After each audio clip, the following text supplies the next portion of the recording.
vous n'avez pas fini d'entendre parler de nous. C'est des choses avec aucune autre maladie, on n'a jamais vues. Alors qu'il y a eu d'autres situations. Moi, je suis un petit peu jeune pour avoir connu toutes les années du VIH, mais c'était pas vraiment une opposition. Ils essayaient d'amener les médecins à aller plus vite, à trouver plus vite les médicaments.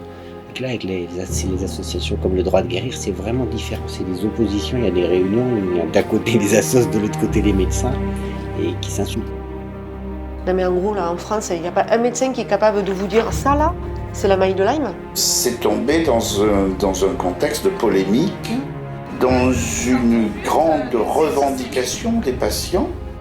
L'enfer des erreurs diagnostiques est pavé de ces diagnostics de facilité.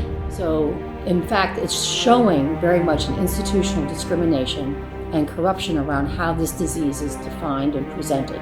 Ticks transmit other bacteria. Mais vraiment, c'est important qu'on arrête d'employer le mot Lyme à tout va. C'est l'incapacité de comprendre que la médecine, c'est une chose qui évolue sans arrêt et qu'il faut être ouvert. Ce qu'on ne sait pas, parce que si on passe son temps à s'accrocher à ce qu'on sait déjà, c'est de l'anti-recherche. Les anticorps, c'est les soldats, d'accord ? Et les agresseurs, les ennemis, c'est les bactéries. On va résumer ça comme ça. Si vous faites une photo d'un pays et que vous voyez plein de soldats, ça veut dire qu'on est en guerre ou pas? Ça veut dire qu'on la perd, cette guerre, ou qu'on la perd pas?